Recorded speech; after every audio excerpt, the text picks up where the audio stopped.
तो दोस्तों आज मैं फिर से लेकर आ गया हूँ एक और बेहतरीन इंडोनेशियन सुपरनैचुरल हॉरर मूवी को, जहाँ पर एक गांव के अंदर एक बहुत ही भयानक रिचुअल करा जाता है बर्ड्स के साथ में, जिसको देखकर और सुनकर आपकी रूह कांप जाएगी। इस मूवी का नाम है बर्नियानी यानी कि सिंगसन, या फिर इंग्लिश में सिंग भी आप कह सकते हैं। मूवी काफी इंटरेस्टिंग है, आपको देखने में मजा आएगा और एंड में मैं आपको इसकी डिटेल्स भी अच्छे से समझा दूंगा। तो चलिए अब बिना किसी देरी के चलते हैं सीधा वीडियो की तरफ। तो मूवी की शुरुआत एक कैतुरांग नाम के गांव से होती है, जहां पर एक आदमी एक बड़े से घने से खेत में कुछ पानी जैसा छिड़क रहा होता है। उस आदमी को तभी एक अलग सी आवाज सुनाई देती है और वो उस आवाज को ढूंढने की कोशिश करता है, उसका पीछा करता है। अब वो एक चिड़िया की आवाज निकालकर यहाँ वहां से ढूंढ रहा था, तो उसको तभी एक व्हाइट कलर की चिड़िया दिखाई देती है, जिसको वो पकड़ लेता है और वो इससे बहुत ही ज्यादा खुश हो जाता है, जैसे कि उसको कोई खजाना मिल गया हो। अब वो घर वापस जाने लगता है और अपनी बीवी को भी इस बारे में कॉल करके बताता है कि उसको वो चिड़िया मिल गई, जिसको सुनकर उसकी बीवी भी काफी खुश होती है और ये कहती है कि वो जल्दी ही घर आ जाए और तब तक उसकी बीवी केज यानी कि पिंजरा तैयार कर लेगी। वो आदमी अब अपने घर जाने लगता है कि तभी उसे एक और चिड़िया की आवाज सुनाई देती है और अब तभी कोई इनविजिबल शक्ति उसे घने खेतों में अंधेरे में खींच ले जाती है, जिसके साथ ये सीन यहीं पर शिफ्ट हो जाता है। खैर अब हम 3 बच्चों को एक कटी हुई पतंग का पीछा करते देखते हैं और इन बच्चों के नाम है इपोंग, लिस और दिद। अब ये लोग पीछा करते करते उसी घने फील्ड तक आ गए थे, जहां पर इपोंग और दिदित पतंग लेने के लिए अंदर जाते हैं, लेकिन उनका दोस्त लिस उनको रोकता है। उनको इस समय पर यहाँ पर नहीं जाना चाहिए और ये जगह ठीक नहीं है, लेकिन होता यह है कि इपोंग और दिदित को वो पतंग तुरंत ही चाहिए थी, तो वो इसके लिए जिद करने लगते हैं कि वो खेतों के अंदर जाएंगे। लेकिन जो लिस होता है वो उनको रोकता है, ये कहते हुए कि कुछ दिन पहले एक आदमी को इसके आसपास से गुजरते हुए अजीब आवाजें आई थी और जब से मिस्टर पेटे यहाँ पर मिले हैं तब से ये फील्ड डेंजरस हो गई है। अब वो आगे ये कहता है कि उसके माता पिता रात के समय घर वापस आने के लिए बोलते हैं, क्योंकि शाम के बाद कोई भी गांव में घूमता है तो उसके साथ बुरा घटित होता है। और दिदित इस बात से एग्री करके अपने कदम पीछे ले लेता है। चलो एटलीस्ट कोई तो यहाँ पर समझदार था। अब लिस इपोंग से कहता है कि वो वापस चले, नहीं तो उसके ग्रैंड पेरेंट्स परेशान होंगे, और उसे पतंग चाहिए तो वो लिस की पतंग रख ले, और इस पर वो एग्री कर जाता है। अब ये तीनों ही अपने अपने घर वापस आ जाते हैं, लेकिन हम एक वियर्ड सी चीज को नोटिस करते हैं कि सभी लोगों के घर के बाहर पिंजरे लटके हुए थे। घरों के अंदर भी पिंजरे हैं और कुछ भरे हुए भी थे, कुछ खाली थे और सबके पास एटलीस्ट एक चिड़िया तो थी ही। और सभी लोग इन चिड़ियों का खास ख्याल रखते थे, उनको नाजों से रखा करते, बहुत प्यार से संभालते थे। और शुरुआत में भी हमने चिड़िया वाली चीज देखी थी कि वो आदमी उस चिड़िया को पकड़कर कितना खुश हो गया था। खैर अब इपोंग अपने दोस्तों को घर छोड़कर आगे बढ़ जाता है और दार्मो नाम के एक ओल्ड व्यक्ति को उसकी चिड़िया पैतृक को बेत करते हुए देखता है, यानी कि नहाते हुए। वो दार्मो से बात करने लगता है कि आने वाले कंपटीशन में कौन जीतेगा, हमेशा तो पैतृक जीतता है। तो दार्मो कहता है कि इस बार शायद से पैतृक नहीं जीत पाएगा और आज वे मेडिटेशन करके एनलाइटनमेंट पाएंगे, जिससे कि क्लियर हो जाएगा कि कल क्या होगा। खैर थोड़ी बहुत बात करके इपोंग घर चला जाता है और हम दार्मो को देखते हैं जो पैतृक को नहला रहे थे, लेकिन तब तक वो खत्म हो जाता है। अब तभी इपोंग को दिखाया जाता है जो कि घर आ चुका था और वो अपने ग्रैंड पेरेंट्स के साथ ही रहा करता, जिसके माता पिता अब इस दुनिया में नहीं थे। वो अपने ग्रैंडपा मिरकुन से बात करता है कि दार्मो ने कहा कि इस बार पैतृक नहीं जीत पाएगा, जिस पर मिरकुन खुश होकर ये कहने लगते हैं कि अगर ऐसा है तो इस बार उनके चिड़िया यानी कि अर्जुना के चांसेस हैं जीतने के। अब सभी की तरह उनके पास भी ढेर सारे पिंजरे होते हैं और कुछ चिड़िया भी हैं जिनको वो अभी खाना खिलाकर साफ कर रहे होते हैं, यानी कि इस गाँव के अंदर ये अजीब सा ट्रेडिशन था। अब वो इपोंग को प्रैक्टिस कराते हैं, जिसमें उन लोगों को बर्ड के साउंड में विसल ब्लो करनी होती है और इससे वो अपने बर्ड को कंट्रोल कर सकते हैं। खैर अब तभी हम फाइनली मिस्टर पेटे को देखते हैं, जो कि अपने घर पर बहुत ही बुरी हालत में पड़े हुए थे। और मिस्टर पेटे कोई और नहीं है बल्कि शुरुआती सीन में जिस व्यक्ति को हमने देखा था, जिसको कोई खेतों के अंदर खींच कर ले गया था, वो वही व्यक्ति थे और इसके बारे में ये बच्चे भी बात कर रहे थे। खैर अब तभी उसकी बीवी विवेक उसे एक पोशन पिलाती है जिसमें बर्ड का खून मिलाया गया था और वो पेटे के लिए बहुत ज्यादा परेशान है, क्योंकि वो ना हिल रहा है, ना ही बोल रहा है, ना ही वो सोता है और ना ही पूरी तरह जागा हुआ है। बस आंखें खोलकर जिंदा लाश की तरह पड़ा रहता है। मींस वो होश में तो है लेकिन होश में भी नहीं है, या फिर आप ये कह सकते हो कि काइंड ऑफ कोमा के अंदर वो चला गया था। खैर इसी बीच हम दार्मो को देखते हैं, जो कि अपने घर पर ही थे और अपनी मरी हुई बर्ड और कुछ सामान के साथ कोई रिचुअल करने वाले थे, लेकिन तभी उनके दरवाजे पर दस्तक होती है और बाहर से कोई आवाज नहीं आती। वो बार बार पूछते हैं कि बाहर कौन है, लेकिन फिर भी किसी की आवाज नहीं आ रही थी। और अब जब वो दरवाजा खोलकर देखते हैं तो बाहर उन्हें कोई भी नहीं दिखाई देता। खैर अब वो दरवाजा बंद करके अंदर आते हैं तो अब अंदर से हल्की सी हलचल शुरू हो जाती है और सारी की सारी चिड़ियों की जो केजेस होते हैं यानी कि पिंजरे धीरे धीरे हिलने लगते हैं। खैर अब उनको बर्ड जैसी यानी कि चिड़िया जैसी आवाज सुनाई दे रही होती है और वो अपने स्टोर रूम तक आते हैं, जहां पर उनके खाली पिंजरे रखे हुए थे और यहाँ पर उन्हें कोई घोस्ट पकड़ लेता है, जिसके साथ ही हम मिस्टर पेटे को देख पाते हैं, जो कि ये सारी चीजें देख पा रहा था, फील कर पा रहा था, जिसकी हालत अचानक से खराब होने लगती है। ऐसा लग रहा था कि इन सारे इवेंट से वो कहीं ना कहीं जुड़ा हुआ था। खैर तभी हम इपोंग के ग्रैंड पेरेंट्स को देखते हैं, जहाँ पर उसकी ग्रैंडमा ग्रैंडपा मिरकुन से ये कहती कि इपोंग अभी बच्चा है और वो उसे अभी से बर्ड से ऑब्सेस्ड न करवाए, और वो विस्लिंग करने लगा है जो कि ठीक नहीं है। और एक समय गांव से बहुत सारे लोग आए दिन गायब होते जा रहे थे, जो कि अभी नहीं हो रहा। पेटे की हालत देखकर उन्हें उस चीज का डर है कि ये सब फिर से होने लगेगा, यानी कि यहाँ पर जो कुछ भी हो रहा था पेटे के साथ में या फिर यहाँ पर जो भी हुआ वो सारी चीजें पहले भी हो चुकी हैं एंड समहाउ इन लोगों ने इस चीज को रोक दिया था, लेकिन ये सब फिर से होना शुरू हो चुका है। अब मेरे को निपुंग को समझाते हैं कि उसको शाम होने के बाद सीटी नहीं बजानी चाहिए क्योंकि ये खतरनाक हो सकता है, जिस पर निपुंग कहता है कि मिस्टर पेटे की जो हालत हुई है वो इसी वजह से ऐसे बोल रहे हैं। तो वो ये कहते हैं कि वो बस उनकी बात माने और फिर उसे कंपटीशन में ले जाया जाएगा, जिस पर वो एग्री कर जाता है। और यहाँ पर दादाजी उसे अपने बचपन का एक बर्ड टॉय भी देते हैं, जिसे ब्लो करने से चिड़िया की आवाज आया करती थी। खैर अब ये पेट्रोलिंग के लिए निकल जाते हैं और यहाँ पर गांव का नियम यह है कि सभी के सभी मर्द जो हैं वो रात को पेट्रोलिंग करते हैं। और इसी समय उन्हें दार्मो के बारे में पता चलता है, जिन्हें एक आदमी पेट्रोलिंग के लिए बुलाने गया था, लेकिन वो उसे इस हालत में मिले। अगले दिन गांव में दार्मो की मौत का अनाउंसमेंट किया जाता है और हम पेटे को देख पाते हैं, जिसको उसकी बीवी विवेक खाना देती है। लेकिन अभी वो अचानक तड़कने लगता है, उसकी सांस फंसने लगी थी और हालत बहुत ही ज्यादा खराब हो रही थी, जिसको विवेक संभालती है। अब रात की तरफ सीन आता है, जहाँ पर इपुंग को दिखाया जाता है, जो कि घर पर सो रहा था, कि तभी किसी की आवाज से उसकी नींद खुल जाती है और वो बाहर चेक करने आता है। अब वो मिर्को को देखते हैं, जो कि सारी बर्ड्स को आजाद कर रहे थे और अजीब तरह से बर्ताव कर रहे थे। वो इपुंग से ये कहते हैं कि वो ग्रैंडमा के पास चली जाए और वो उनके पास जाता है तो वो उसे कुछ कपड़े क्लोजेट में रखने के लिए देती है। और जब वो कपड़े रखकर मुड़ता है तो वो गायब हो चुकी थी। बिस्तर के नीचे एक हाथ इपोंग का पैर पकड़ लेता है, जिससे वो काफी डर जाता है। और बिस्तर के नीचे देखने पर तो उसे वहां पर डरी हुई ग्रैंडमा मिलती है, जो कि उससे कहती है कि वो असली है और बाहर जो है वो एक भूत है।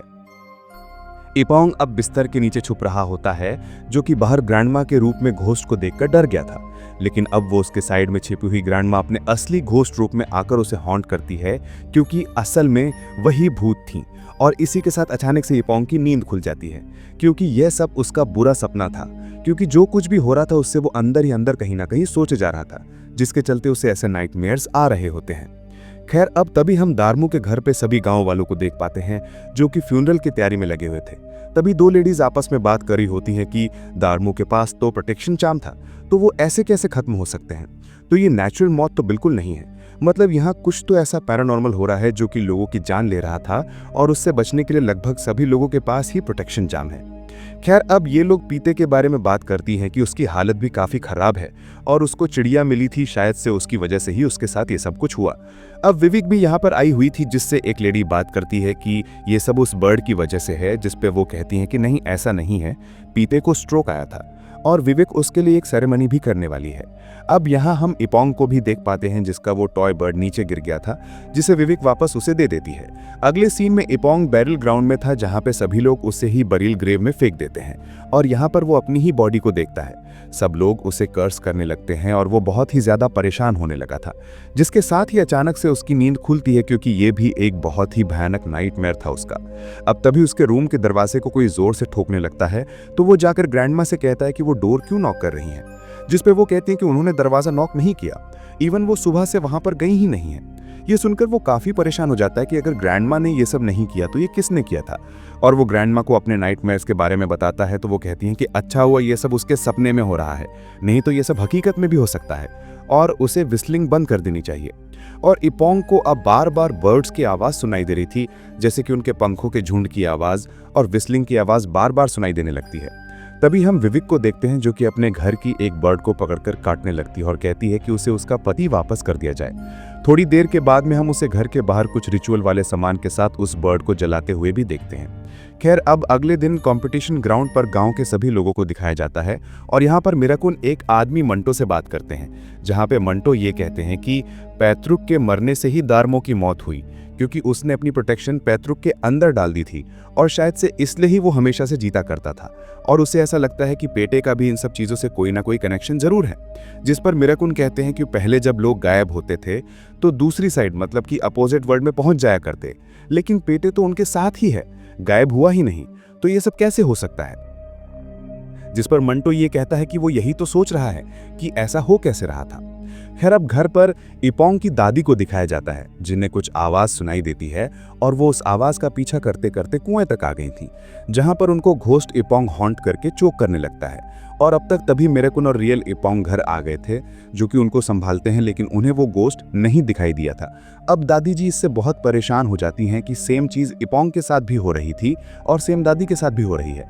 वो ये सोच में पड़ जाती हैं कि आखिर उनके परिवार के साथ हो क्या रहा था, और अब मेरे को उनको सीरियस होकर कुछ तो करना पड़ेगा, क्योंकि ये चीजें ठीक नहीं थी।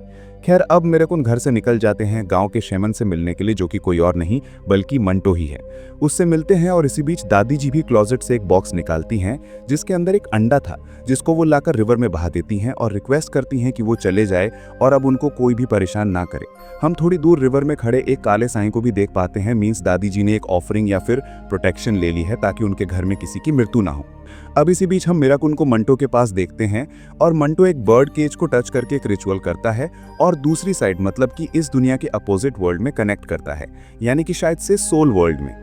खैर अब वो वहां पर पेते को ढूंढने लगता है और पूछता है कि क्या वो वहां पर है और क्या गांव के अंदर जो हो रहा है वो कर रहा है। और तभी उसको ईविल पेते मिल जाता है जो कि उसको पहले हॉन्ट करता है और फिर अपने असली फॉर्म में आकर ये कहता है कि उसे जगह बदलनी है, वो यहाँ पर फंस चुका है और उसे यहाँ से खुद को बाहर निकालने के लिए किसी को अपनी जगह यहाँ पर रखना होगा। और वही दार्मो को लेने गया था लेकिन वो पहले ही मर गया और वो ऐसा करना नहीं चाहता, लेकिन उसके पास और कोई रास्ता नहीं है।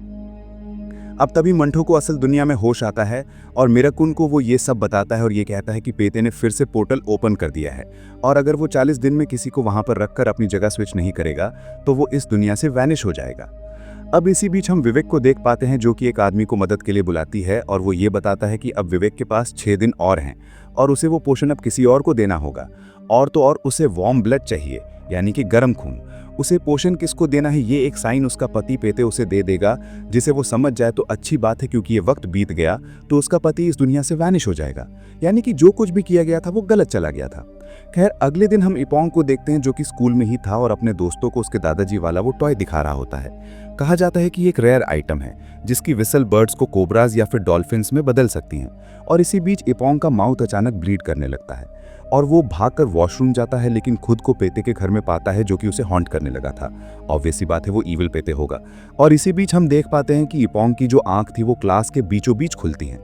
खैर अब वो खुद को जैसे तैसे संभालता है, लेकिन पेते का ईविल सेल्फ उसे अब हर जगह हॉन्ट कर रहा था। खैर अब तभी हम मिराकुन को देख पाते हैं जो कि अपनी बीवी से ये पूछते हैं कि गोल्डन एग का क्या हुआ। तो वो ये कहती हैं कि उन्होंने उसको नदी में बहा दिया और अभी दादी भी बीमार हो चुकी हैं।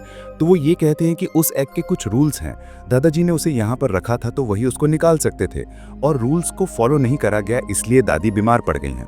तभी हम इपोंग को देख पाते हैं जो कि घर आ रहा था, जिसे एक कार मिलती है जिसके अंदर कुछ लोग थे और वो उसके ही घर जा रहे थे। वो उनके साथ जाने लगता है तो अब वो सभी अचानक से एक घोस्ट में बदल जाते हैं और वो उसको हॉन्ट करते हैं, जिनसे बचकर वो वहां से भागता है और घर आता है, लेकिन इसी वजह से वो अपना बर्ड टॉय रास्ते पर ही भूल गया था।